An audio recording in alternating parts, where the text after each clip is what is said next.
분 소개가 빠진 것 같습니다. 우리 장정환 제주도 호남양 회장님. 네, 알겠습니다.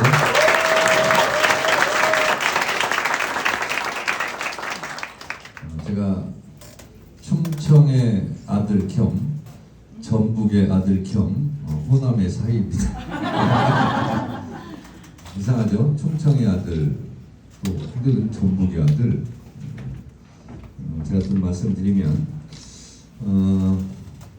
저는 충청남도 금산군 진산면 성막리에서 10남매 중에 10번째 막내로 태어났고, 제 아내는 전라남도 강진군 작천면 평길이 고동부락에서 역시 10남매 중에 또 10번째 막내로. 근데 왜 전북의 아들이냐? 어머니가 전북 완주분이고, 또 제가 태어나기 3년 전에 62년 12월 달에 금산이 전라북도였는데 충청남도로 이렇게 편입이 되었습니다. 그래서 우리 9번째 제 바로 위에 형까지는 전북 금산 출생입니다. 이거 저 혼자만 달랑 충남 금산 출생입니다. 그렇습니다. 제가 한 20분 정도 제 소개를 하고, 그리고 당대표 관련한 것은 질의응답 과정에서 소상하게 설명드리려고 하는데, 그에 앞서 우리 여러분 김한규 의원님 어떻게 생각하세요?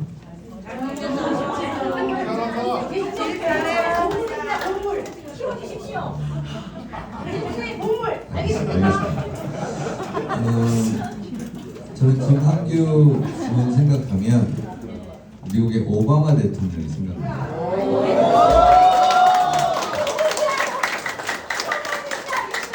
그 이유를 말씀드리면, 오바마처럼 키도 훤칠하게 크고 얼굴 생긴 것도 오바마 비슷하게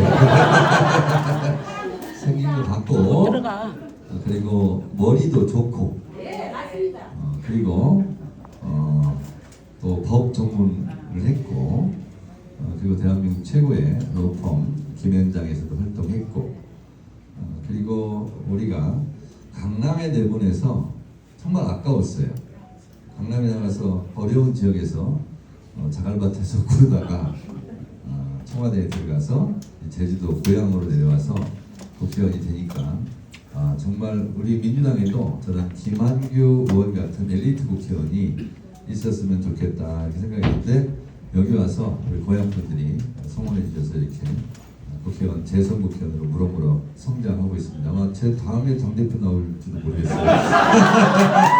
박수 한번 주세요.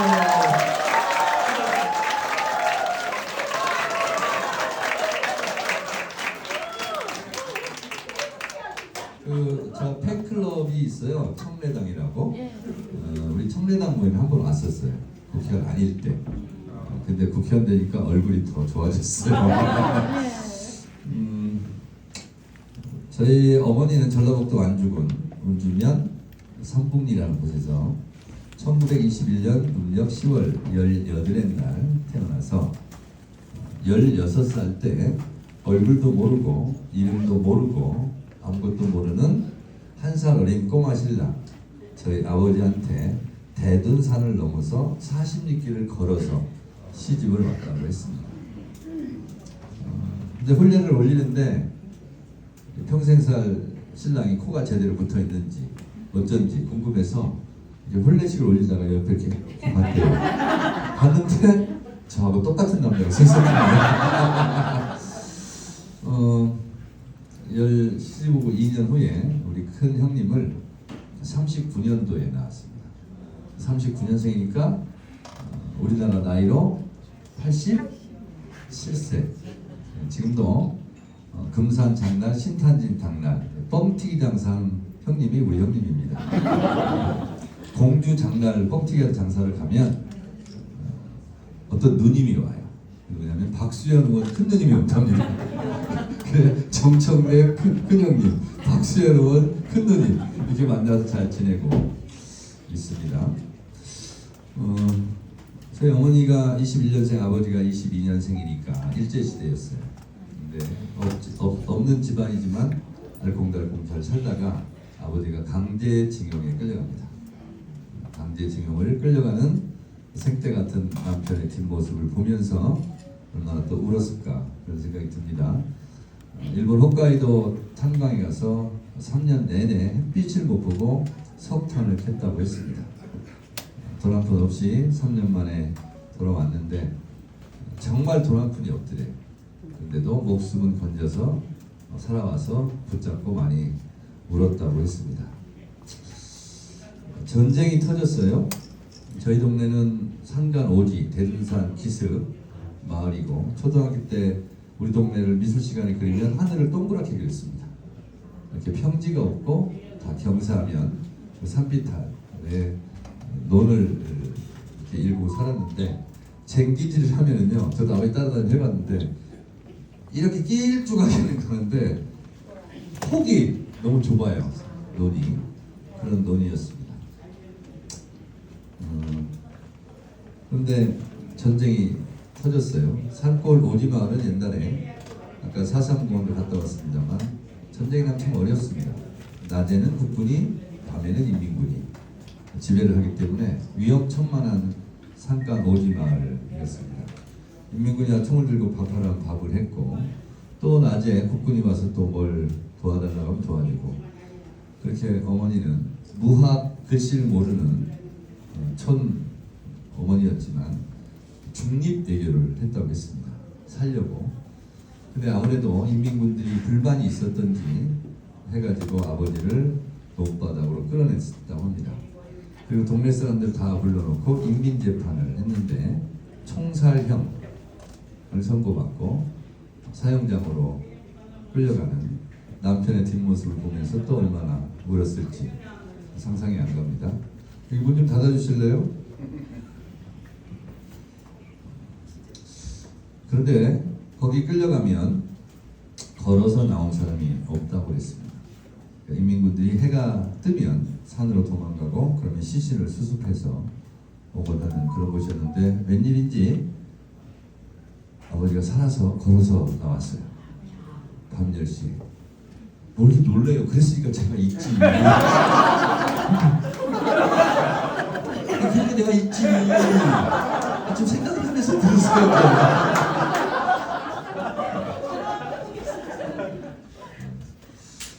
근데 저희 어머니가 무학이고 공부를 안 했고 글씨를 모르지만 굉장히 정무적 감각이 뛰어나고 촉이 빠릅니다. 네, 그렇습니다. 그래서 아버지가 마당에서 이제 방으로 들려오는데 신발 벗지 마세요. 그 신발을 못 벗게 하고 애를 깨워서 업고 손단지 하나만 들고 4km 야간 행군을 합니다. 그리고 지서에 가서 자수를 하는데 안 믿어줘요. 거기 가면 다 죽어 나오는데 살아나왔으니까 이제 빨치산 첩자 아니냐 이거예요. 아무리 얘기를 해도 안 듣더래요. 그리고 날이 밝으면 죽이겠다고 그러더래요. 빨치산 치고 하는 거예요. 그래서 저희 어머니가 우리 남편이 목숨을 부지하기 위해서 거짓말을 했고 그래서 인민군한테 필시 도와준다고 했을 거다. 근데 그건 속마음이 아니고 그래서 신발도 벗지 않고 바로 자수하러 왔다. 신발을 안 벗고 왔다는 것 때문에 자수가 인정이 되었습니다. 그래서 살 수가 있었다고 합니다.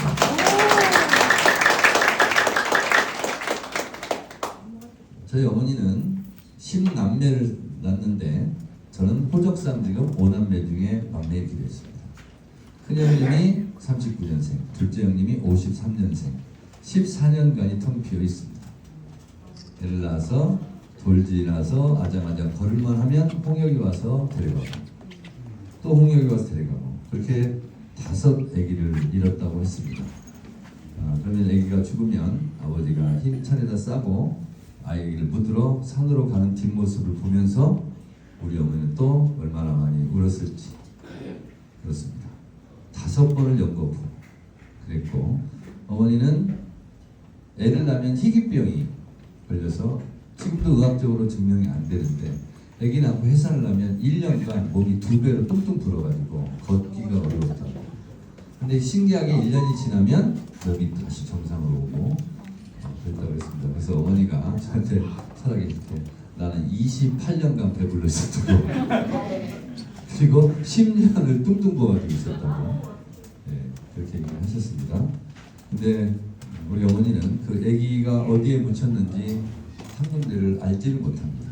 아버지가 평생 가르쳐주지 않고 어머니는 돌아가실 때까지 아기 무덤을 모르고 돌아가셨습니다. 당연히 저도 모릅니다. 이제 큰 아들이 장사를 해서 결혼을 했어요. 아니, 중학교에 갔어요. 중학교 3학년 때 공부를 참 잘했다고 했습니다. 근데 등록금이 없어서 중3 때 자퇴를 시키려고 아버지가 학교에 갔는데 담임선생이 김광규보다는 못할 수도 있지만 얘는 머리가 좋고 재주가 많으니 1년 등록금은 내가 내주겠다. 담임선생이 그렇게 제안했는데 저희 집 가훈이 가오를 잃지 말자. 자존심을 지키자. 그래서 자퇴를 시키고 우리 큰형의 지게를 만들어주고 아버지랑 장작을 패러 산으로 올라가는 학교를 갈 애가 지게를 지고 산으로 올라가는 모습을 보면서 우리 어머니는 또 얼마나 울었을까요? 그 아들이 장성을 또 해서 결혼을 했습니다. 근데 우리 큰 형수가 41년생이에요. 근데 우리 어머니가 시집온 바로 그 동네에서 또 시집을 왔어요. 40리를 걸어서 어머니처럼 똑같이 시집을 왔다고 했습니다. 그래서 첫 손주를 가졌어요. 그 어머니한테 제가 평소에 어머니 이렇게 10명씩 애를 많이 낳았어요? 이렇게 물어보면 웃으면서 그래요. 나도 모르겠더라. 옛날에 네 아버지가 손만 잡으면 애가 생기더라. 며느리가 5개월, 임신 5개월 때 그날 밤 아버지가 그만 어머니 손을 잡고 말았어요. 그래서 제가 생겼어요. 며느리가 5개월인데 시어머니가 또 임신을 한 거예요. 남북그렇기도 하고 또 해산도 하면 도와주고 했는데 해서 3개월 때 대전에 있는 산부인과를 저를 뛰러 갑니다. 내 어머니가 생각해보니 이것도 생명인데 내가 죄를 짓지 하고 다시 와서 며느리 배를 보니까 며느리 배가 더 남산만하게 불어있어요. 도저히 안 되겠다. 이제 곧 나는 거예요. 그래서 제가 5개월 때 우리 형수님 이제 곧 나는 거죠. 아기를 5개월 빨리 임신했으니까. 그래서 중대 결심을 하고 다시 그 산부인과에 갑니다. 그때는 제가 기억이 납니다. 아니 두 분이 좋아서 저를 가질 때는 언제고 저를 띄려고 하니 이건 경우가 아니잖아요, 솔직히. 그래서 뱃속에서 저의 투쟁 역사 중에 첫 번째 투쟁은 생존권 투쟁을 벌였어요. 나를 낳아달라. 이러면 안 되지 않냐. 경우가 없지 않냐 이거. 그래서 뱃속에서 시위를 했습니다. 나를 낳아달라. 수술대에 누웠는데 애가 갑자기 배에서 놀기 시작하는데 이걸 띄면 큰 죄를 짓는 것 같더래요. 그래서 수술 중지. 그리고 다시 와서 낳은 게 접니다. 하마터면 끝났습니다. 제가 6살 되는 해 무학이었던 어머니, 글씨를 모르는 어머니가 혼자 호롱불에서 밭에 일하고 나서 설거지하고 나서 혼자 호롱불 밑에서 한글을 배우기 시작했습니다. 독학으로. 왜 독학으로 깨우치는지 몰랐어요. 저는 1년 동안 어머니가 한글을 다 깨우치고 사칙 연산 더하기 빼기 나누기 곱하기를 어머니가 스스로 다 깨우치고 1부터 만까지 절 숫자를 가르치고 한글을 저를 가르쳐서 제가 7살 때 한글을 띄고 1부터 만까지 쓸 줄 알고 읽을 줄 알고 그리고 더하기 빼기 나누기 곱하기를 제가 한 상태로 초등학교에 입학했습니다. 김한규 의원보다는 못할지 모르지만 저보다 신동이라고 했어요. 그리고 웬일인지 모르게 어머니가 국민교육원장은 꼭 읽고 쓰고 외우고 가야 된다고 매일같이 국민교육원장이 외우는 거 검사를 했어요. 그래서 그때 외웠던 국민교육원장을 지금도 까먹지 않고 머릿속에 넣고 있습니다. 우리는 민족 종의 역사적 사명을 띠고 이 땅에 태어났다. 조상의 빛날 오늘 오늘 태어나는 자녀니까 앞으로 인류 공의 앞장설 거다. 이에 우리의 나갈 바라 밝혀 교육에 지켜주는 사실과 튼튼한 몸으로 학문과 기술을 배우시고 다른 점을 될 수 있는 이걸 다 외웠습니다. 그리고 학교에 갔으니 이름 쓰고 가는 애들이 없었습니다. 그때. 설명 오지 마고 저는 국민교육원장을 다 외우고 갔으니 천재가 들어온 거예요. 그래서 이름 쓸 줄 알아 손 들어봐. 그래서 제가 가서 백무 정청래 아주 글씨를 기깔나게 멋있게 썼어요. 그때 선생님이 정청래 반장! 제가 반장이 됐습니다. 그래서 이제 반장을 하고 있는데 선생님이 반장은 6학년 누나들이 와서 청소를 해주면 책걸상을 일직선으로 맞추고 뒤에다 날씨판에 날씨를 붙이라는 거예요. 오늘처럼 비가 오면 우산을 붙이고 해가 쨍쨍 내리쬐면 햇님을 붙이고 흐리면 구름을 붙였어요. 그러니까 1시간 늦게 가는 거예요. 그러니까 애들은 다 가서 노는데 혼자 1시간 늦게 가니까 그게 싫더라고요. 그러니까 내 생애 첫 번째 정치, 학예 정치 구상을 합니다. 반장을 계속 할 거냐 말 거냐. 그래서 여름방학 때 고민이 굉장히 많았어요. 그 어린애가 얼마나 힘들었겠어요. 그 정기의 구상을 하느니. 2학기 첫날 개학식 날 제가 인사를 안 합니다. 일어나서 차례 경례를 했는데 안 하고 거부했어요. 그게 선생님만 뭐라고 하더라고요. 벌떡 일어나서 손을 딱 들고 지금 이 순간 반장직을 사퇴합니다. 반장 사퇴 선언을 했어요. 그랬더니 우리 선생님이 하나도 밀리지 않고 순간 너는 미성년자라 자기 결정권이 없다. 엄마 모시고 와. 이렇게 된 거예요. 그래서 엄마한테 가서 밭에 가서 얘기했어요. 반장 사퇴하고 왔다고. 그랬더니 우리 어머니가 소리를 지르면서 감나무 가지를 꺾어가지고 너희 누구 자식 내가 너 반장시키려고 내가 어떻게 했는데 그걸 네 맘대로 관두냐고 절대로 안 된다고 저를 잡아먹을 듯이 뛰어오기 시작했어요. 그래서 쏜살같이 도망가서 우리 동네 뒷동산에 있는 몇 뿌리 산수 있는 그 잔디에서 엎드려서 제 몸을 숨기고 해가 질 때까지 기다렸어요. 그랬더니 어머니가 이제 안 들어오니까 청래야 밥 먹어라 부르기 시작해요. 안 들어갔어요. 점점 목소리가 높아집니다. 청래야 밥 먹어라. 그 다음에 울부짖기 시작해요.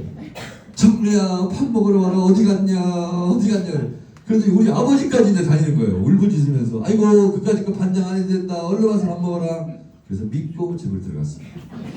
밤 11시쯤에. 그때 가자마자 어머니가 절대 안 된다. 내가 너 반장 시키려고 어떻게 했는데 반장 절대로 못 그만둔다. 제 생애 최초의 단식 투쟁에 들어갑니다. 밥을 안 먹었어요. 이튿날 아침에도 밥을 안 먹었어요. 그랬더니 그때는 밥 한 끼 굶으면 죽는 줄 알아요. 그래서 밥을 아침도 안 먹으니까 어머니가 학교 가자. 그리고 저를 손붙잡고 교무실에 가서 우리 막내 아들 반장식 사퇴 선언을 어머니로서 허가합니다. 그래서 반장을 그만뒀습니다. 우리 동네는 산간 오지 마을이라서 정말 하늘을 그리더라 동그랗게 그리고 평지가 없습니다. 그래서 최종 학벌 목표는 고졸이 목표예요. 상고, 공고, 농고 여기만 나오면 은행에 취직해도 되고 농협에 취직해도 되고 뭐래도 하고 하얀 와이셔츠에 볼펜 굴리면서 산다는 거예요. 그게 다 목표가 고졸입니다. 그래서 저는 인문계 고등학교를 가고 싶었어요. 무조건 서울로 대학을 가고 싶었어요. 그래서 어찌어찌 해서 서울에 있는 대학을 제가 들어간 겁니다. 우리 동네에서는 말을 짧게 하는 습관이 있습니다. 서울에 있는 대학 줄여서 서울대. 아이고 양기표 막내 아들은 서울대 갔대요. 동네에서 이제 온갖 부름을 다 사고 있는데 제가 학생운동을 하다가 안기부 특수배를 받았습니다. 경찰이 서울에 있는 줄 뻔히 알면서 저를 잡으러 우리 동네로 일개 소대쯤은 급파가 돼서 동네마다 쏘시고 다니는 겁니다. 청래 잡으러 가고. 우리 어머니 아버지 심정이 어땠겠어요. 막걸리 받아주고 화전 붙여서 대접을 하고 나서 총학생실로 전화가 옵니다. 어머니가 막내야 융숭하게 대접을 해서 잘 보냈다. 자수하면 구속은 면하게 해준단다. 그래요. 그러다가 석 달 후에 너무 허리가 아파서 소파에서만 자니까 후배 자취방에서 좀 지지며 안방에서 하려고 그 후배 자취방에 갔는데 안기부 불락자한테 미행을 당해서 1시에 잡혔습니다. 새벽 1시. 그 잡힌 후배 집이 박시영 TV의 박시영 대표 제 3년 후배인데 걔네 집에서 잡혔어요. 끌고 가는데 어디를 끌고 가는지를 알아야 되겠기에 봉고 창문을 열고 밖을 내다보는데 뒤에서 누군가 목 뒷덜미를 쳤어요. 목이 툭 떨어져가지고 틀 수가 없어요. 그리고 혁대를 풀고 4명이 허리춤을 잡고 2층 어느 호텔로 올라갑니다. 저는 지금도 어느 호텔인지 몰라요.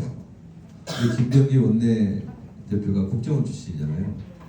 저보고 그러더라고. 아마 남산 밑에 있는 을지로 아스토리아 호텔인가? 그 호텔 입거라고 그러더라고요. 들어가자마자 수돗물을 틀어놓고 물고문 위협을 한 상태에서 옷을 다 벗기고 팬티바람으로 수건으로 눈을 가린 채 4시간을 맞았습니다. 수건으로 눈을 가리고 맞기 때문에 주먹질, 발길질이 어디서 날아올지를 모릅니다. 발길질이 이마를 때리면 뒤로 달라진 몸에서 쭉 미끄러져서 머리로 벽을 박습니다. 이쪽에 때리면 저쪽으로 가서 벽에 부딪히고 4시간을 그렇게 고문 폭행을 당했습니다. 그런데도 제가 지금까지 기가 안 죽고 이렇게 사는 이유는 그때 그걸 제가 이겨냈습니다. 3가지였습니다. 그걸 지켰습니다. 아프다고 울지 않기, 그만 때려달라고 빌지 않기, 그리고 또 때리라고 엉금엉금 기워서 방 한가운데 앉아있기. 이걸 4시간을 반복했습니다. 새벽 6시 반쯤 조국 통일도 좋지만 먹으면서 하라고 욕하면서 그만 때리더라고요. 그때 4시간 동안 정말 살아있다는 것이 고통이었습니다. 그리고 석 달 감옥 살았는데 갑자기 나가래요. 서울구치소에서. 뭐냐면 광주 청문회 5.18 청문회 이렇게 됐지 않습니까? 그래서 전두환 백담사로 보내면서 노태우 대통령이 막 밀리니까 학생들이 다 그냥 무조건 풀어주라고 그랬나 봐요. 그래서 석방이 돼서 그 소식을 뉴스를 듣고 어머니가 인천에 있는 누나 집에 와 있는데 아파트 벨을 눌러서 띵동띵동 하고 신발을 벗고 이제 어머니 맞이하러 가려고 했더니 어머니가 막 뛰어나오면서 그래요. 신발 벗지 마. 6.25 때 아버지 때 한 것처럼. 그러더니 신발을 못 벗게 하더니 쟁반에 내가 생두부 2모를 갖고 와서 이걸 다 먹어야 신발을 벗게 한다는 거예요. 그래서 한 모는 먹었는데 2모째는 힘듭니다.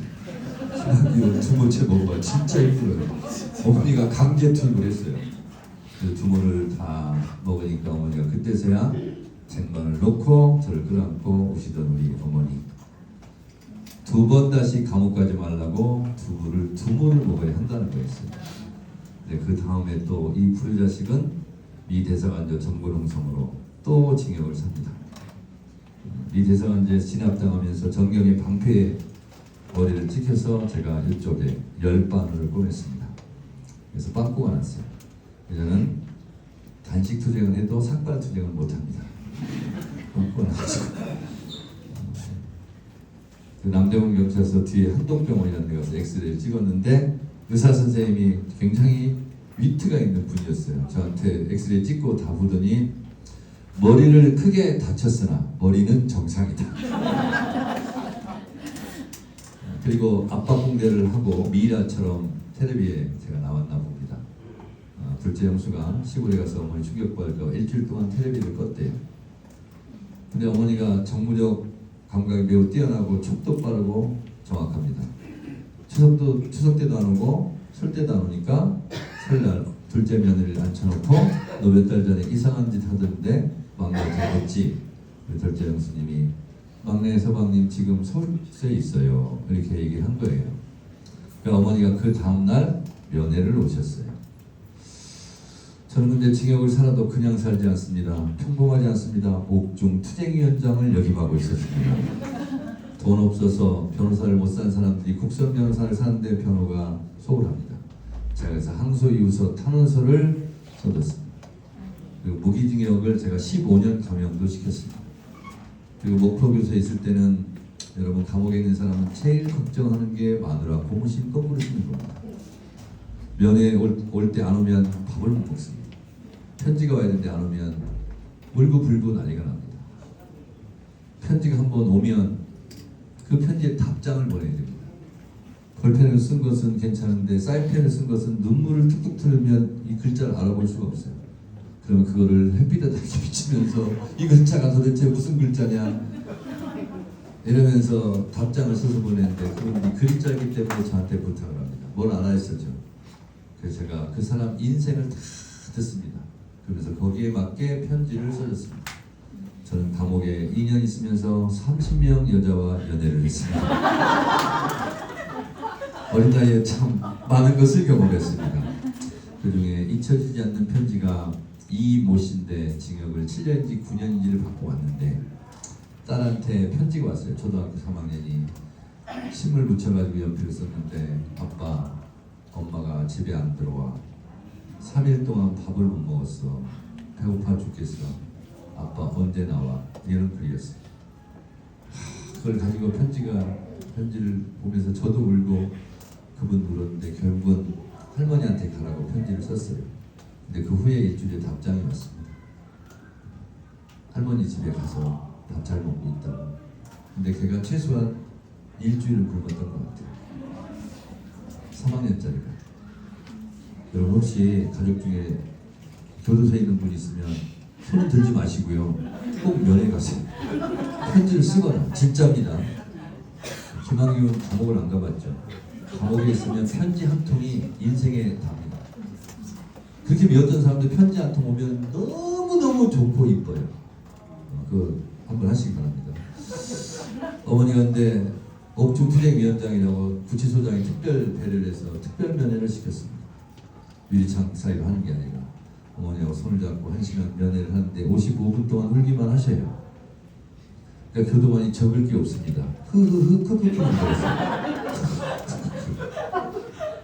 그러니까 교도관이 어머니 무슨 말씀이라도 하셔야죠. 시간 다 됐습니다. 그랬더니 어머니가 일어나시면서 막내야 삼시 새끼는 꼬박꼬박 챙겨 먹어라. 나 간다. 그리고 보안과 앞마당을 비쳐 걸어 나가세요. 저는 한번 뒤돌아보면 인사를 드리려고 제수복을 입고 서 있는데 어머니가 철창문을 잠깐 잡더니 고민하시더니 그냥 나가셨어요. 저는 2년 징역이 확정돼서 목포교수에 가서 또 셀프 옥중투쟁위원장을 임명하고 목포교수 신나게 살고 있는데 저보다 4살 많은 형이 결혼식 청첩장을 보내왔습니다. 너 나오면 결혼하려고 했는데 2년간은 못 기다리겠다. 그러면서 청첩장을 보내왔는데 나는 구속되어 있어서 해방감을 맛보고 싶은데 약 올리는 것도 아니고 결혼식장은 하필이면 수원 해방교회에서 하더라고요. 거기까지는 좋았어요. 근데 그 다음에 추신이 충격적이었어요. 어머니가 못 걸으신다. 매일같이 걷게 해달라고 우신다. 너 나올 날만을 기다리고 있다. 알고 보니 저 면회를 하고 3일 후에 충격으로 도라지 밭에서 쓰러졌다고 했습니다.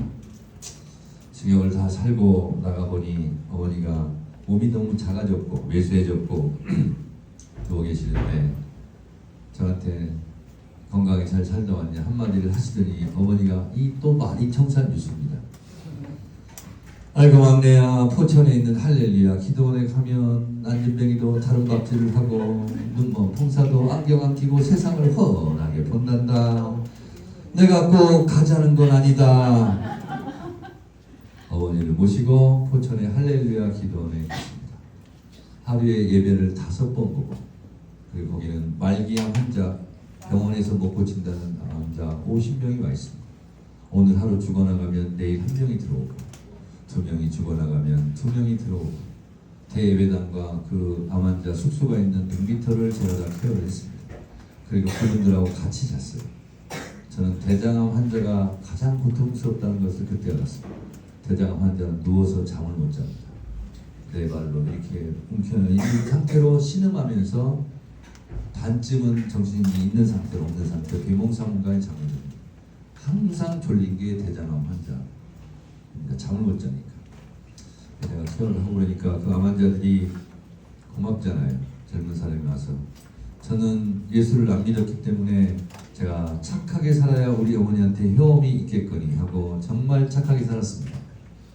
5번 예배 보고 암 환자들 케어하고 식판 나눠드리고 봉사하고 삽 들고 꽃갱이 들고 또 운동장 작업 나가고 어머니 대소변 받아들이고 새끼 밥 이렇게 갖다 드리고 2시간 이상을 못 잤어요.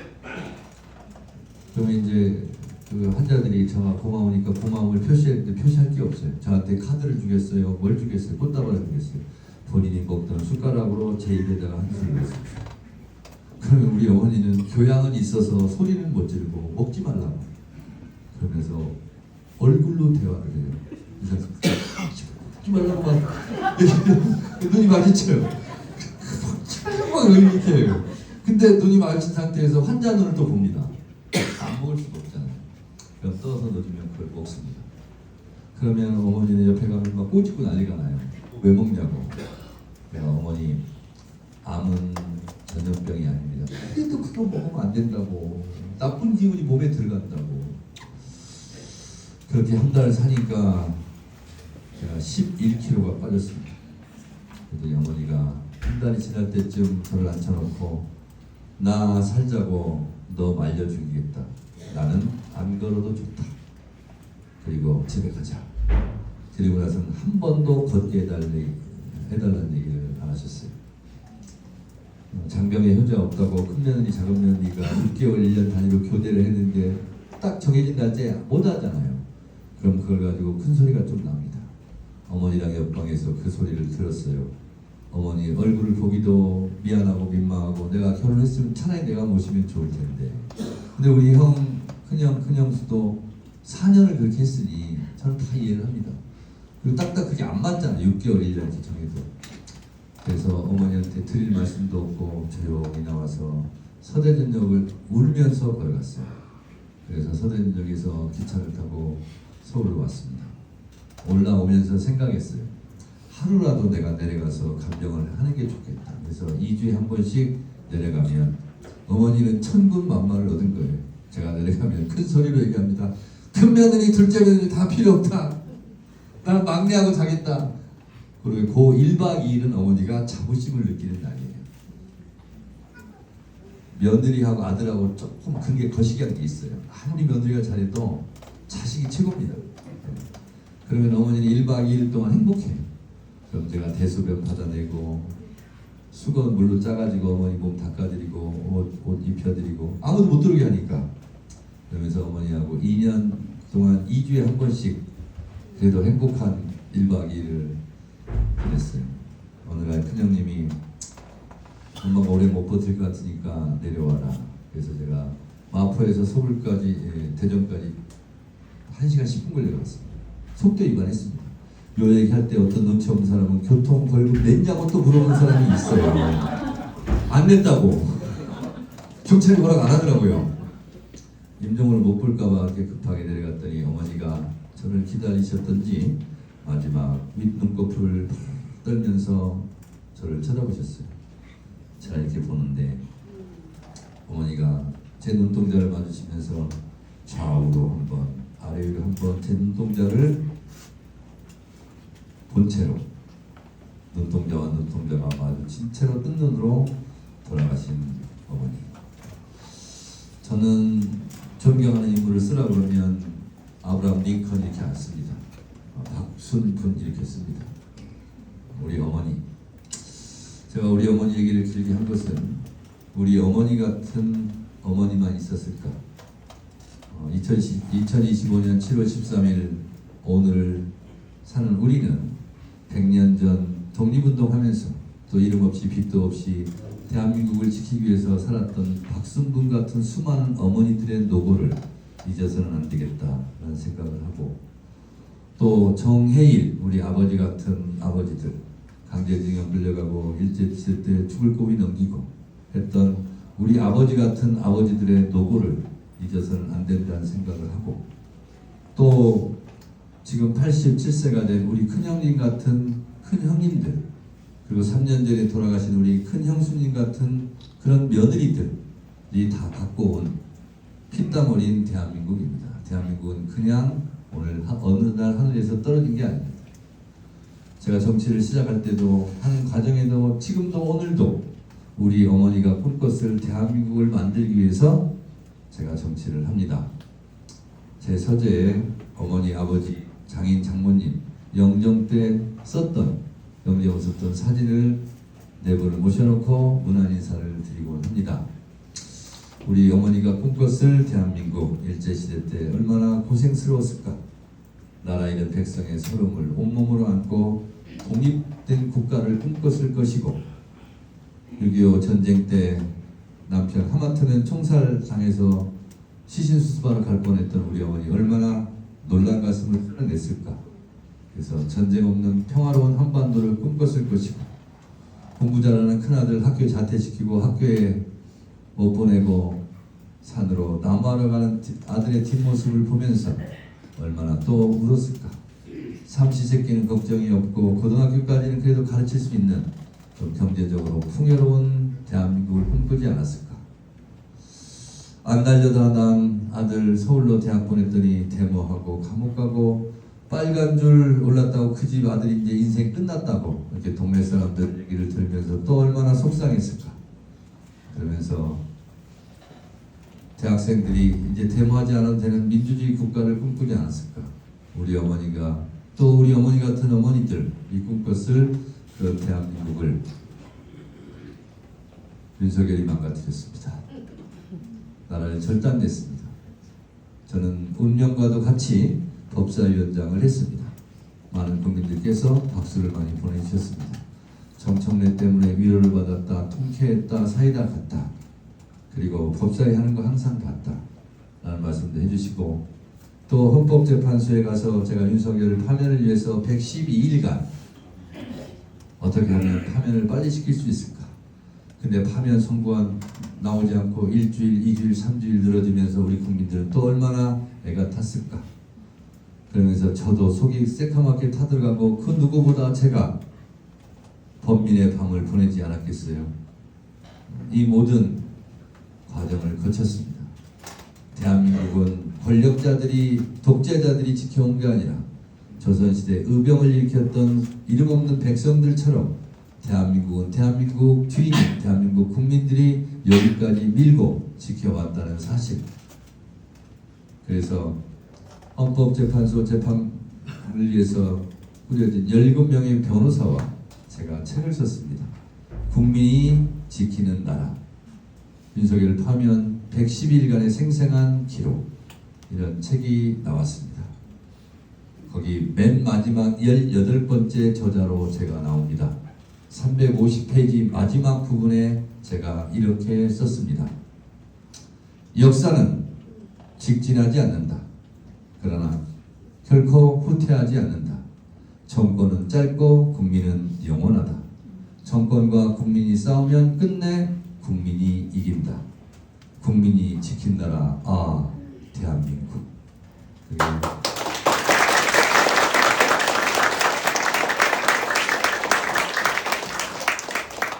그 책에서 저는 국민들 덕분에 내란을 극복할 수 있었고 대선을 승리할 수 있었고 이렇게 썼는데, 진짜 제일 고마운 게 뭐냐라고 묻길래 제가 그 책에다 써놨습니다.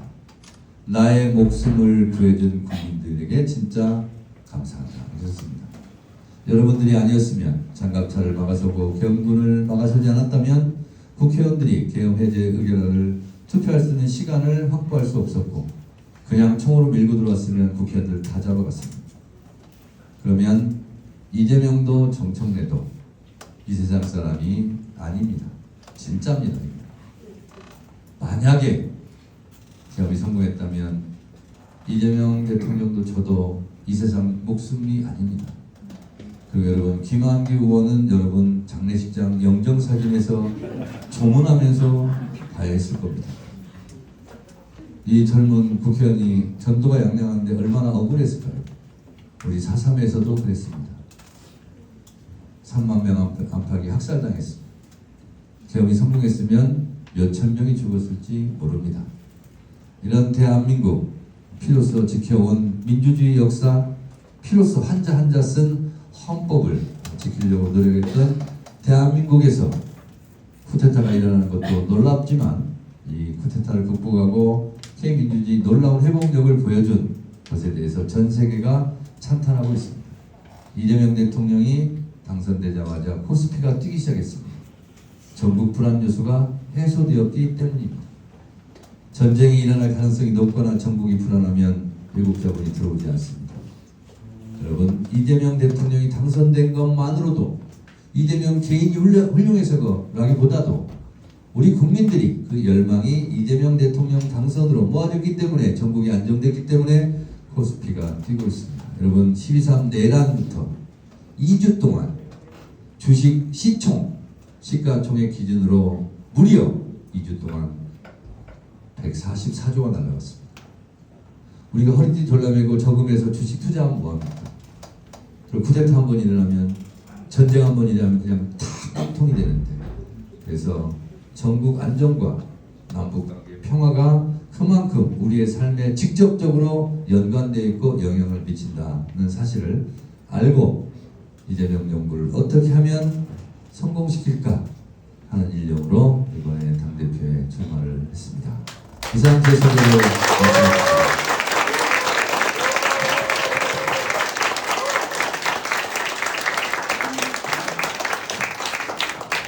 그러면 당대표 전당대회 관련해서 지금부터 물으시는 부분에 대해서 답변하는 걸로 대신하도록 하겠습니다. 예, 지금 조청래 의원님께서 다음 일정이 또 서귀포에 있으셔서 많이는 못 받고 편하게 해주실 분들 몇 분만 받도록 하겠습니다. 한 25분 정도 시간이 되네요. 근데 막 울고 그러지 마요. 자꾸 울려고 그래. 그리고 이분들 크게 남자가 등치는 커가지고 그래 막 울고 그래. 그런데 나도 슬퍼지잖아. 또. 나도 지금 참으면서 내가 안간힘을 쓰면서 안 울려고 하면서 지금 얘기하고 있어요. 좀 뚝! 울면 안 되죠. 의원님을 보면서 눈나는 것이 아까 얘기했지만 오래전에 공천을 못 받아서 네. 아무리 못 받아서 우리 소련 의뢰 앞에 넘겨주고 네. 전국 활동을 돌아다닐 때 네. 제주 왔을 때 갑자기서 저하고 나는 의원이 됐습니다. 네.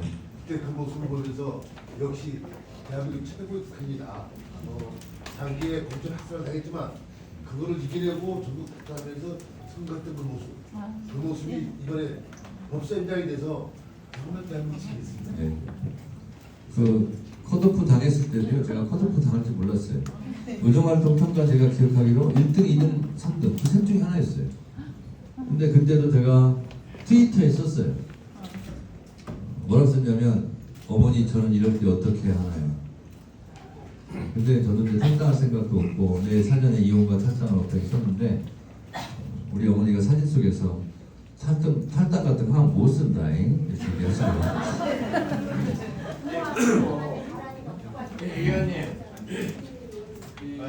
저 같은 경우는 오늘 이 자리에 참석하게 된 게 여기 부당 사무실에서 문자가 와서 시간 맞춰가지고 참석하게 됐습니다. 네. 조청래 의원님 그 법사위원장 때 응원도 많이 했고, 근데 지금 다른 후보께서는 보면 민심 이런 SNS 통해서 내일 날짜, 모레 날짜 이런 거를 다 공지하는데 우리 청 의원님은 그런 게 없어서 좀 아쉽습니다.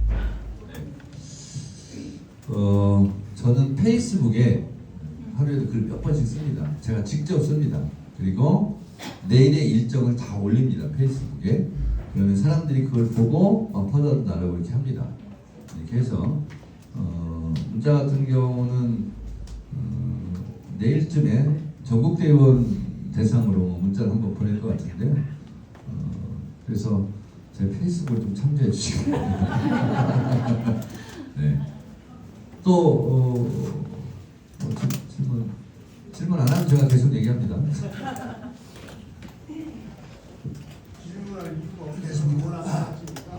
그래서 죄송합니다. 멀리서 왔는데 이 지방에 있는 놈이 늦게 도착해서 정말 죄송합니다. 아닙니다. 네. 근데 그 서러운 얘기들을 끝까지 눈물 한 방울 안 내고 마치는 걸 보고 굉장히 놀랐습니다. 잘 우는 성격으로 알고 있거든요. 이전에 몇 번 울었더니 진행이 안 돼가지고 막 얘기도 막 울고 그러니까 같이 울고 막 그래가지고 진행이 아주 엉망이 되더라고요. 그래서 지금 진짜 참으면서 지금 얘기를 했습니다. 당대표 선거는 여기 온 사람들은 아마 정 의원님을 전부 지지하는 사람들이 많으리라고 생각이 돼서 전부 그러겠습니까? 우선 민주당에서 지금 아주 큰 문제가 거의 매듭이 되어가는 상태지만은 우선 이 내란 특별법이라든지 이런 것들이 준비되고 있다고 하는 것도 듣고 있습니다만 문제가 사법개혁의 문제입니다. 사법개혁의 문제는 아마 크게 논의가 되는 듯 하다가 아마 지금 추춤하는 상태고 아마 뜸들이는 건지는 모르겠습니다만은 그거에 대한 로드맵이 있으면 좀 말씀해 주시면 좋겠습니다. 영어로 말씀드리겠습니다. That's good question. 아주 좋은 질문입니다. 말씀하셨다시피 지금은 태평성대가 아닙니다. 평시가 아닙니다. 지금은 내란과의 전쟁 중이고 내란은 아직도 끝나지 않았습니다. 제가 가끔 가다가 이렇게 웃기는 그 언행을 많이 하는데 제가 탄핵 심판정액하는 탄핵 소추위원 할 때 실제로 산에 가서 칡뿌리를 캤습니다. 칡캐기가 굉장히 어렵습니다. 뿌리가 깊고 내란의 뿌리는 더 깊다 하는 것을 국민들에게 보여주려고 제가 꽃갱이 들고 막 칡도 캐고 막 이렇게 했습니다. 지금은 고위 관료들이 다 윤석열 정부 때 임명된 사람이고요. 지금 이제 우리 장관 인사청문회 하고 있습니다. 지금 사법, 행정 다 윤석열 때 임명했던 고위직들이 다 있습니다. 그러니까 지금 재판도 뭐 거의 놀다시피 하고 있지 않습니까? 3대 특검이 됐습니다. 그래서 이럴 때는 제가 이재명 대통령 대선 전에도 둘이 가끔 만나서 이제 이런저런 얘기 하지 않겠습니까? 제가 그때 그랬어요. 대통령이 당선되고 새 정부가 되면 3개월 안에 폭풍처럼 몰아쳐서 전광석화처럼 해치워야 된다. 시간과 공간을 주면 안 된다. 시간을 끌면 반격의 시간이 올 것이고 공간을 내주면 저들이 결집할 수 있다. 그래서 숨 돌릴 틈 없이 닭공이 뭔지 알죠? 그래야 방어도 된다. 자 보세요. 이 내란 사태 치러진 대선에서도 우리 50%못 넘었고 저희는 40%를 넘었습니다. 견고합니다. 잠시 지금 혼란을 겪고 있을 뿐이에요. 그 개혁에 대한 저항은 앞으로 엄청날 것입니다. 그래서 그들이 결집하기 전에 시간을 주지 않고 빨리 해치워야 돼요. 그래서 제가 검찰개혁은 추석 귀향길 짜증나는 교통체증 현장에서 청량감이 있는 라디오 뉴스에 검찰청이 해체되었습니다. 검찰청은 역사의 뒤안길로 사라지게 되었습니다. 이 뉴스를 들려드리겠다는 겁니다. 근데 이게 가능한가? 검찰은 원래 기소만 하면 됩니다. 아 이거 재판해 주세요 이렇게 하는 걸 보고 공소제기라고 그래요. 공소청으로 검사들은 다 배치하면 됩니다. 그리고 수사는 경찰이 해야 됩니다. 공수처도 수사를 합니다. 그런데 수사 관련된 게 뭐 예를 들면 부딪힐 수도 있고 뭐 할 수도 있지 않습니까? 그 국가수사위원회에서 교통정리하라 이겁니다. 법은 나와 있어요. 그냥 통과시키면 돼요. 지금이 골든타임이에요. 그래서 방망이를 칠 거냐 말 거냐 이것만 나와 있어요. 이거요 한 달이면 충분합니다. 제가 법사위 할 때 시원하게 방망이 치는 거 보셨죠? 그냥 치면 돼요 그냥. 그러면 이런 오해가 있더라고요. 그러면 검찰은 그동안 해체돼서 검찰은 없어지냐? 그게 아닙니다. 자, 법은 통과돼요. 그런데 준비하는 기간이 필요해요. 이걸 법정용어로 유예 기간이라고 합니다. 자, 이 제주도에도 검찰청사가 있습니다. 그 검찰청사를 누가 어떻게 쓰는지, 검찰 수사관들은 어떻게 배치할 것인지, 그러면 중수청으로 가야 되겠죠? 수사기관으로. 그리고 검찰에 있는 직원들 있지 않습니까? 남자 직원, 여자 직원, 행정 직원들은 어떻게 분배할 것인지 이 준비하는 기간이 필요해요.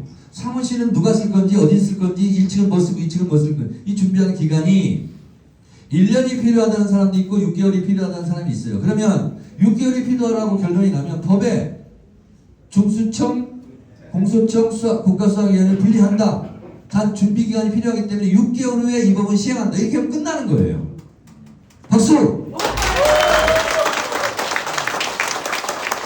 그러면 재미예요. 자, 언론개혁 말씀드리겠습니다. 방송 3법 제가 과방위원장 때 이미 통과시켰어요. 근데 거부권 행사했어요. 최민희 위원장이 지금 통과시켰어요. 자, 그리고 나서 이건 본회의장 통과시키면 됩니다. 그리고 언론중재법 이거 통과시키면 됩니다. 끝이에요. 그리고 사법개혁 말씀하시는데요. 그거는 제가 법사위원장 할 때 이미 논의가 다 끝났어요. 대법관은 30명으로 했다. 왜 그러냐? 대법관들이 너무 경무에 시달려요. 너무 읽어볼 자료가 많고 재판 건수가 너무 많아요. 힘들다면서요. 경무에 시달리면서요. 그걸 덜어준다니까? 무슨 논리로 반대해요? 그걸 법으로서 경무를 좀 덜어준다는데 하면 됩니다. 다만 시간을 언제 할 거냐 이것만 남아있는 겁니다. 그래서 원래는 대선 직후에 할 수도 있었어요. 자, 그런데 이런 게 있습니다. 당대표는 120%를 해야 돼요. 그래서 속도도 빠르게 해야 돼요. 그래야 야당과 협치는 여당 당대표랑 하는 게 아닙니다. 그 대통령하고 하는 거예요. 당대표가 120%를 해놓으면 대통령이 여당 야당 대표 뽑아놓고 아이고 한 20% 정도는 좀 깎아줍시다. 그게 대통령이 체면이 쓰고 대통령이 협치 안정 이런 공을 가져갈 거 아니에요. 그래서 여당 당대표는 싸우는 자리지 그냥 국민의힘하고 앉아가지고 이렇게 대화하고 타협하는 그런 자리가 아닙니다. 그래서 제가 강력한 개혁 당대표가 되겠다는 거예요. 그래서 제가 싸움은 제가 할 테니 대통령은 일만 하십시오 라고 제가 이미 말씀드리고 있는 거예요. 왜냐? 검찰개혁, 사법개혁, 언론개혁 하는데 우리 이거 입법 발의했으니까 국민의힘 협조해주세요. 도장님 찍어주세요. 도장 찍어요? 안 찍죠? 반대할 거 아니에요? 그럼 어떻게 돼요? 가만히 있어야 돼요? 싸워야 되죠? 감이 하늘에서 떨어질 때까지 기다릴까요? 그렇지 않아요. 감남에 올라가서 감을 따야 될 거 아니에요. 그래 내감이 될 거 아니에요. 그게 싸우는 과정입니다. 그래서 싸움 없이 승리할 수 있습니까? 승리 없이 국정 안정이 있을 수 있어요? 패배하고 나면 그게 안정이 올 수 있을까요? 우리는 의석수가 많습니다. 헌법 49조에 국회 의사결정은 다수결로 해라 이렇게 돼 있어요. 그냥 다수결대로 하면 되는 거예요. 그 헌법 49조 다수결로 하라고 하기 때문에 총선 때 한 석이라도 더 얻으려고 하는 거 아니에요? 다수결에서 다수를 차지하기 위해서. 근데 그냥 5대5로 국민의힘이 100석이고 얘들 민주당 200석이 나면 똑같이 한다면 그냥 뭐따로 총선에 가위바위보해서 150석씩 나눠갔지? 총선의 민의를 왜곡하는 것이고 헌법 49조를 그 정면으로 위반하는 겁니다. 그래서 제가 국회법대로 제가 법사위를 했어요. 헌법 49조를 지금 얘기했어요. 국회법 49조를 뭔지 아세요? 국회법 49조 위원장은 위원회를 대표하고 의사를 정리하며 질서를 유지하고 사무를 감독한다. 그대로 했어요. 법대로 하면 돼요. 대한민국은 법치국가이지 관리국가가 아니잖아요. 법대로 하면 됩니다. 법대로. 그래서 지금까지는 법대로는 왜 안 했느냐? 후폭풍 뭐 이런 거 걱정해서 조중동 공격. 저는 조중동 공격을 20년 넘게 받아와서 아무렇지 않아요. 그냥 하면 됩니다. 제가 법사위원장 할 때처럼 그렇게 하겠다는 겁니다. 자, 그런데 당대표는 법사위원장 때처럼 하면 되는데 최전방 공격수로 스트라이커로 골게터로 골만 넣고 득점만 하면 되는 거 아니야. 공격을 받을 때도 있을 거 아니에요. 그럴 때는 최후방 수비수 골키퍼가 돼서 날아오는 화살을 다 막아내야 돼요. 그래서 제가 전천후 올라운드 플레이어가 되겠다라는 겁니다. 그러면 제일 중요한 게 뭐냐? 당원들과 함께 가는 거예요. 당대표 혼자 집문서 들고 뛰면 되겠어요? 당원들과 철저하게 소통하고 당원들 뜻을 받들어서 당원들이 하라는 대로 하는 거예요. 근데 당원들하고 뜻을 제일 잘 맞추는 것은 저라면서요. 그렇잖아요. 당원들 심정, 당원들 마음을 잘 헤아리는 게 정청래라면서요. 그러면 강한 당대표가 되는 겁니다. 당원들의 지지를 받는 당대표. 저는 그래서 그렇게 얘기를 합니다. 국회의원들에게 에워싸여서 국회의원들에게 박수를 받는 당대표가 아니라 당원들에게 에워싸여서 당원들이 박수치는 그런 당대표고 싶다. 이렇게 얘기했습니다.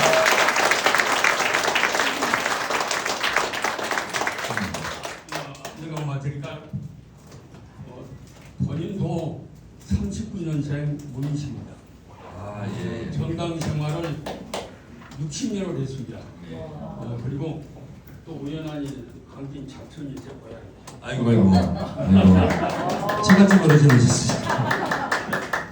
여기서 이제 서서 가려 말 안 하는데 나이 먹은 사람은 요즘은 입원 닫고 지갑만 열라고 그랬어. 그렇지만 지금 고령화 시대 아닙니까?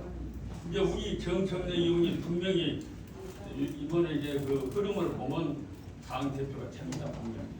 아이고. 듣기만 해도 아이고. 우리 노인위원들 좀 도와주세요. 내가 지금 그 제주도 노인위원장을 한 거의 10여 년 가까이 했어요. 그래서 내 후배한테 그다음 밀어줬는데 도에서 나오는 게 없어요. 전부 호주머니 털어서 밥도 안 먹이고 회의하면 합니다. 그런데 요즘 젊은 사람들은 그 후원금이 나오는데 우리 노인위원회는 그런 게 없어요. 그래서 당 대표가 되시면 좀 신경을 써주시고 지금 고령화 시대 돼가지고 지금 우리 노인 당원들이 엄청 많습니다. 그런데다가 이제 아니 보면 지금 그 우리 민주당도 나이 먹은 사람이 밀어주는 사람이 별로 없어요. 그래서 우리 민주당을 끌어다녀서 우리가 우리 당원들 지금 내가 지금 그 민주당 그 노인위원장을 물러나면서 제주도 민주당 원로회를 조직해서 지금 활동을 하고 있어요. 그건 우리가 지금 자꾸 그 연계가 되질 않아요. 도당위원장이 바뀌면 노위원장도 나도 자기도 모르게 이제 바뀌는 경우가 많고 그래서 고령화 시대에 노인들 우리 당원들을 많이 만들어서 우리 들들이 해줘야 될 거 아닙니까? 알겠습니다. 그래서 알겠습니다. 많이 좀 부탁을 드립니다. 알겠습니다. 네. 네. 네. 제가 노인위원회 발족식 할 때 강연을 제일 많이 초청받아서 다니는 사람입니다. 우리 어르신 알고 계시죠? 이런 얘기 많이 들었고요. 그리고 노인위원회를 원로위원회로 이름을 바꿔달라 이런 얘기도 제가 현장에 듣곤 했습니다. 그래서 노인위원회보다는 원로위원회가 좋다라고 우리 어르신들께서 결정해 주면 그 이름도 그렇게 바꾸고요. 그 뿌리 없이 열매 없습니다. 선배 없이 어떻게 후배가 있습니까? 엄마 없이 어떻게 내가 태어났어요? 그래서 뿌리를 생각해야 되고요. 그리고 어르신을 존중해야 되고 하는 것은 너무나 당연한 거고 제가 저희 중학교 역사상 처음 받고 없어진 상이 있습니다. 중학교 여행제가 효도일기상을 제가 받았습니다. 진짜입니다. 그래서 어머니도 사진 속에 항상 그래요. 아이고 막내야 너는 친부모도 없으니까 동네 어른들 친부모 맨키로 효도하면서 정치해라 항상 그렇게 말씀하시는 것 같더라고요. 그렇게 하고 법이 허용한다면 우리 노인위원회 그런 지원도 아끼지 않겠다는 말씀을 그만해요. 네, 그리고요 이제 도당위원장 얘기를 했지만 당대표도 중앙당도 마찬가지입니다. 당대표가 바뀌면 인수 있게 되는 게 없어요. 그래서 제가 어느 청년 모임에서 얘기했습니다. 장부를 만들겠다. 그리고 내가 당대표를 하게 된다면 그때 할 일 다 기록하고 인수인계를 하겠다. 근데 장부가 없어요 지금. 그래서 그거는 안 되겠다. 그래서 민주당 기록원을 만들어야 되는 거 아니냐 이런 얘기도 합니다. 그래서 현장에서 나온 목소리는 제 페이스북 보세요. 오늘 아침에 비행기 타고 오면서 5가지를 정청래 현장 약속. 그게 뭐냐면 현장에서 한 걸 제가 바로바로 약속합니다. 그래서 그거는 다듬어서 바로바로 공약하예요. 근데 참 빠르고 편한 게 제가 그냥 페이스북에 쓰면 되니까. 그렇게 해서 지금 정청래 현장 약속 5가지를 좀 했는데 그게 이렇게 간담회 과정에서 나온 것을 제가 바로바로 약속해서 했다는 거고 또 하나는 좀 비슷한 얘기인데요. 어느 간담회를 갔더니 그렇게 얘기해요. 당내에 국가보훈정책특별위원회를 만들어달라라는 거예요. 그래서 애국자, 나라를 위해서 헌신 봉사하다가 희생되신 분들에 대해서 추모 선양하는 것은 좌든 우든 관계없는 거 아니냐. 근데 민주당은 지금까지 잘못된 이미지, 가짜뉴스에 의해서 외교 안보 국방이 약하다, 경제가 약하다, 그리고 애국자들에 대한 선양사업, 보훈사업을 잘 안 한다. 그러니 민주당이 이걸 먼저 선제적으로 해서 우리 이념의 지평 그리고 애국의 영토를 넓히자. 적극적으로 제가 그 자리에서 약속하고 당내에 국가보훈정책특별위원회를 만들겠습니다 하고 보세요. 페이스북에 있지. 언론으로 봐 젊은 사람들이. 있으면 이따 빨리 얘기하세요. 자 질문 하나 마지막으로 받도록 하겠습니다. 있어요 없어요? 있어요. 빨리 나와봐. 여기 나와. 자 읽어보세요. 제가 그 쓴 거. 국가보훈정책특별위원회. 수박 긁었어. 읽지 말고. 수박 내가 올릴 게 하나 있잖아요. 진짜 거기 쓴 거야. 읽어보라니까 와서. 어디 갔어? 빨리 와봐요. 읽으라고 거기. 네. 아니 그거 말고 국가보훈정책. 국가보훈정책 읽으라니까. 아이고 참 아까 이쪽으로. 네. 다 찍어드릴 거예요. 네. 요거 읽어봐요. 정청래 현장 약속 2. 일로 와봐. 자 읽어요. 당내 국가보훈정책특위를 설치하겠다. 정청래의 현장 약속 2. 당내 국가보훈정책특위를 설치하겠습니다. 국가를 위하여 헌신봉사 희생하신 애국자들을 보살피겠습니다. 애국자에 대한 선양 추모는 좌우가 따로 없습니다. 애국자들에게 자부심을 돌려드리겠습니다. 박수! 잘해주세요. 자, 이처럼 현장에서 하는 것을 바로바로 약속할 때 약속하고 내가 공약화를 하고 있다는 말씀을 드립니다. 한 분 정도 더 질문을 받겠습니다.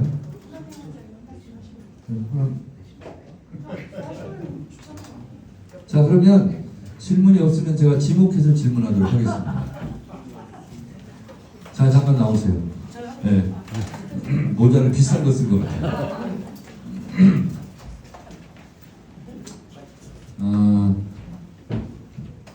본인이 생각하기에 이재명 당대표 매우 잘했고요. 그리고 지금의 과제 당대표가 이것만은 꼭 해줬으면 좋겠다. 당원의 입장으로. 굉장히 절실하게 많은데요. 그 중에서 지금 이재명 대통령이 되고 나서 이렇게 상가 분위기가 조금 달라졌어요. 불이 조금 밝아지고, 왜냐면 칠성동에는 10개 상가 중에 거의 8개가 문을 닫았더라고요. 근데 지금 닫게 되면 가게를 또 재오픈하기 위해서 이렇게 하고 있는데, 국무총리나 다른 분들이 다 일을 하실 건데 제일 당대표는 해야 될 일은 뭐예요? 대통령 대신 싸워주셔야 되잖아요. 그죠? 대통령이 싸울 수는 없어요. 그리고 어떻게 보면 국민들한테 좋은 소리만 해야 되는 분이기 때문에 악역을 우리 정청래 예비 당대표께서 해주시면 좋지 않을까. 아이고, 내가 잘 골랐어. 내가 하고 싶은 거 일단 골랐어. 자, 그만 하고 싶었어요. 근데 역시 텔레컨시가 좀 했어요. 자, 얼마 전에 이재명 대통령께서 오찬에 민주당 당대표 대행 그리고 국민의힘 비대위원장을 불렀습니다. 그 자리에서 국민의힘 비상대책위원장이 이렇게 얘기했습니다. 그 대통령 임기 끝나면 재판 받으시오. 그게 할 소리입니까? 자, 그럴 때는 제가 당대표에게 이렇게 불렀다. 그러면 저는 일단 책상부터 치겠어요. 지금 뭔 소리 하는 거예요? 국민에 대한 예의를 지키시오. 국민의힘 내란 정당 아니요, 내란 부역 세력 아니요. 당신들부터 쏟고대자고 반성할 일이지. 지금 그 말을 할 자격이 있어? 이러면서 큰 소리로 그건 싸워줘야 됩니다. 민주당 당대표라면. 그러면 이재명 대통령께서 아유 정청래 대표님 좀 이렇게 좀 감정을 누르트시고 자제하시고요. 이렇게 말리는 모습, 이것이 대통령이 넉넉한 모습이잖아요. 이 상황이 맞는 거죠. 네. 근데 가만히 있어. 딴 일 말고 있고. 그러면 대통령이 그 야당 대표가 이렇게 말하는데 여당 대표 뭐 한마디를 해야 되는 거 아니에요? 이렇게 말할 수 있어요, 없어요? 속 터지겠죠. 그래서 알아서 민주당 당대표는 험한 일, 굳은 일, 싸울 거리를 해야 되고, 그리고 대통령은 만류하는 입장이 좀 돼야 되고, 그리고 속도도 빠르게 하고 한 목표량도 120%를 해놔야 돼. 왜 제가 100%라고 안 하냐면 여야 당대표 부르면 결국은 대통령이 야당을 달래야 되잖아요. 120% 해놨어. 그러면 민주당 당대표한테 그 20%는 좀 깎아줍시다. 이렇게 얘기를 해야 대통령이 체면도 서고 입장도 더 좋지 않겠어요? 네. 그러면 협치도 안정도 통합도 되는 거 아니겠어요? 그렇게 해야 되는 겁니다. 그래서 당대표는 뭘? 예. 아이고 막 웃고 있네. 그래서 당대표는 협치하고 그런 게 아닙니다.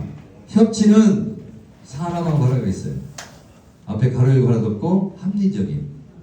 지금 국민의힘이 합리적인 사람들입니까? 아닙니다. 자, 내란특별법 얘기했는데 박찬대 의원이 잘했어요. 그 법은 정말 시의적절하고 잘 냈어요.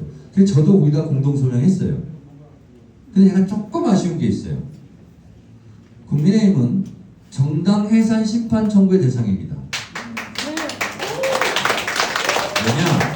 통합진보당이 내란 예비 음모 혐의가 있다 하여 국회의원 5명을 의원직을 박탈했고 정당을 해산시켰어요.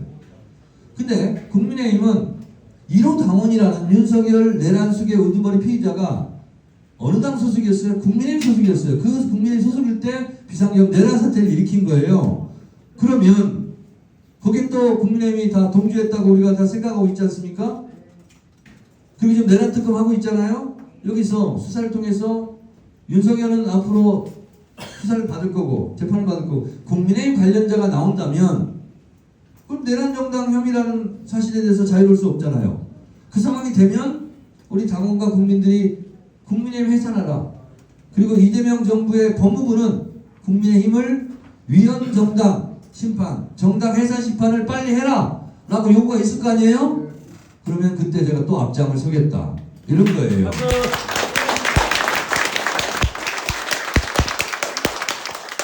오늘도 뭐 대통령이 뭐 인사한 걸 가지고 무슨 사조지군을 하고 있어요. 여보시오들 국민의힘 귀당은 그런 말할 자격이 없어.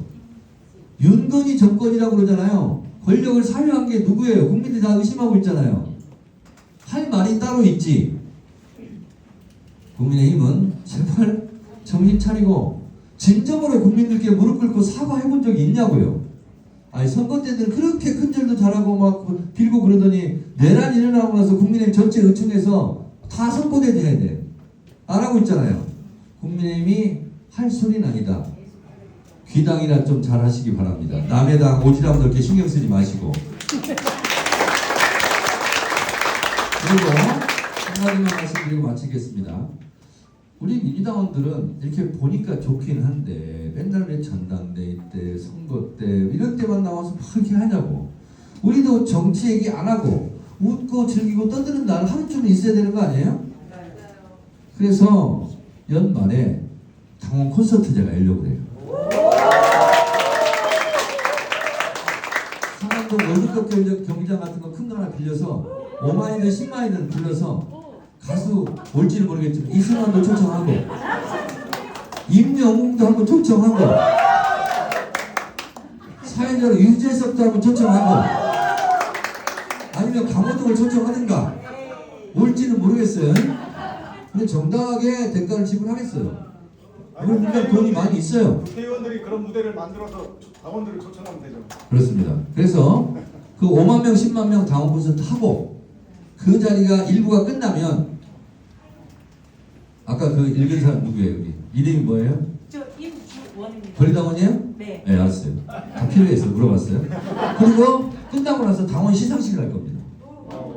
그래서 100만 민주당 권리당원 중에서 올해의 대상은 임주원? 임주원! 제주도 임주원! 이렇게 해서 막 연장 관계도 막 주고 국회의원 대상 제주도 김한규!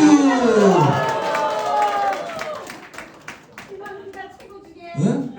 그리고 광역 단체장 부문 시상식이 있겠습니다. 두두두두두두 제주도 회원이사 이렇게 수만 명 앞에서 시상식을 하겠다는 거예요. 그러면 우리 민주당 당원들이 얼마나 그동안 고생 많이 했어요. 하루쯤은 헐때 불러놓고 자부심을 느끼고 야 내가 민주당을 하니까 세상에 이런 좋은 꼴도 본다 이렇게 자부심을 느낄 수 있도록 제가 당대표로 여러분들이 뽑아주시면 그 즉시 당원 콘서트 준비위원회를 만들어서 위원장으로 누구를 할까요?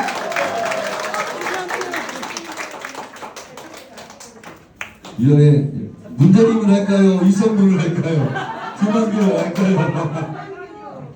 자 여러분 그래서 저는 초선 때부터 눈이 즐거운 정치, 귀가 즐거운 정치를 지향했습니다. 사람들이 이렇게 국회의원들이 이렇게 해요. 나는 달을 가리키는데 왜 달을 안 보고 내 손가락을 보고 욕을 하냐. 손가락이 미우니까 욕하지. 그래서 이 손가락도 예뻐야 돼요. 그래서 의미도 있고 재미도 있고. 아이고 둘 나오세요. 나와봐요. 둘 나와봐. 네. 나와봐요 빨리. 얼른 나와봐요. 자 손가락 좀 보여주시기 바랍니다. 네. 이분들처럼 확인하면 됐어요. 무엇을 얘기할 때 가르치는 손가락이 미워서 하고 싶어도 안 한 거는 그런 일이 없도록 손가락도 이분들처럼 이렇게 예쁘게 민주당을 만들도록 하겠습니다. 차렷 형님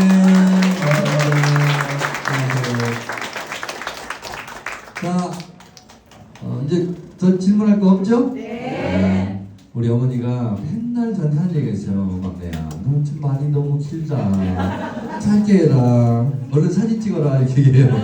자 이제 이것을 마치도록 하겠습니다. 네.